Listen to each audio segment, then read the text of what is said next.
On est de retour dans vos nouvelles du Sud-Ouest. L'émission tire déjà à sa fin. Alors, c'est le moment d'aller retrouver notre collaborateur sportif. Salut, Steve. Salut, Marc-Claude, ça va bien? Oui, toi aussi? Oui, merci. Donc, je vais faire un petit peu ma Ron Fournier au féminin. Les Braves ont été éliminés sur fond de controverse. Oui, en plus, les arbitres, tu mentionnes Ron Fournier. Il faut parler des arbitres, bien entendu. On menait la série 2-0. Je tiens à le mentionner avant. Là, on menait la série 2-0 du côté des Braves de Valleyfield contre les Nooks de Granby dans la Ligue de hockey junior du Québec. Et puis, on aurait réussi à perdre cette avance-là jusqu'à être au bord du gouffre à 3-2 dans la série. Et dimanche, on se transporte dimanche. Il y a un match extrêmement serré. On marque 3 buts en fin de match du côté de les Nooks de Granby. Et le but égalisateur qui fait 5-5 pour amener les deux équipes en prolongation a eu une controverse. Il y a un joueur à la mise en jeu qui a littéralement fait un bloc de football, empêché son adversaire. Oui, c'est ça. Il s'est trompé de sport. Il a chaussé les crampons au lieu des patins. Et puis, il a empêché son adversaire de se rendre jusqu'à son coéquipier qui se dirigeait seul vers le gardien. Et puis, on a réussi à marquer un but grâce à ça. Les arbitres ont été fortement critiqués lors de ce match-là. Il n'y a pas eu de punition sur la séquence? Il n'y a pas eu de punition. Le but a été accordé. Et ensuite, les Nooks de Granby qui a remporté en prolongation le match au compte de 6-5, ce qui élimine du même coup les Braves de Valleyfield. Et Stéphane Scotto n'était pas content après la rencontre. Il a dit « J'ai jamais vu ça ».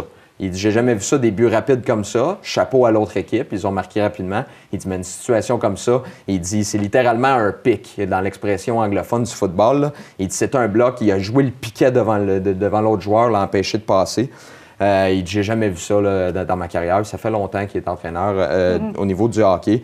C'est donc dire que bon, les Nooks de Granby vont retrouver en demi-finale les Cobras de Terrebonne, les puissants Cobras de Terrebonne qui ont expédié leur série contre les Montagnards de Sainte-Agathe. Là, il y a eu 2 matchs avec 10 buts ou plus, là, 11-2 si je ne me trompe pas et 12-0. Il va falloir faire attention du côté de les Nooks de Granby. Malheureusement, les Braves de Valleyfield qui ne sont plus des séries éliminatoires de la LHJQ. Mais quand même, on s'est rendu, on avait pris les devants. Voilà. Une faute de parcours. On a beau blâmer les arbitres tant qu'on voudra, mais les 3 matchs avant qu'on ait perdu du côté des Braves, c'est de notre faute à nous. Donc, il faudra se retrousser les manches et revenir plus fort la saison prochaine. Voilà, on va avoir le temps de penser nos blessures. Il y a un athlète aussi de Châteauguay qui s'est démarqué, il a remporté 3 médailles. Oui, je te parle de Sébastien Hamel-Bourdeau.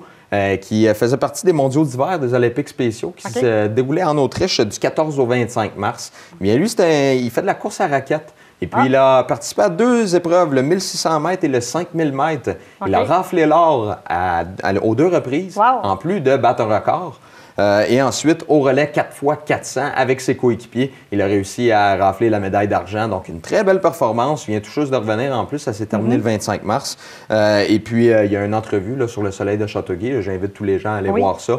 On lui pose 4 questions assez simples. Qu'est-ce que ça fait pour lui de gagner ça? Des trucs comme ça. 4 questions assez simples. Et puis, vous pouvez voir aussi ses principaux faits d'armes, quelques faits d'armes de sa carrière qui font en sorte qu'il s'est rendu jusque-là. Donc, un petit topo intéressant là, sur le soleil de Châteauguay. Ça doit être impressionnant à voir de la course à raquettes. J'essaie de me l'imaginer. Oui, ça doit être assez impressionnant. Je pense pas que c'est des raquettes conventionnelles qu'on prend quand on va au chalet. Là, mais ça demande quand même une discipline importante. Là. Oui, c'est le genre de sport qui m'impressionne autant que le ski de fond. Lorsque le ski de fond, on est en montée, puis on court littéralement sur nos skis, c'est impressionnant. J'imagine que ça doit être un peu dans le même style. Là. Ça doit pas être vraiment très...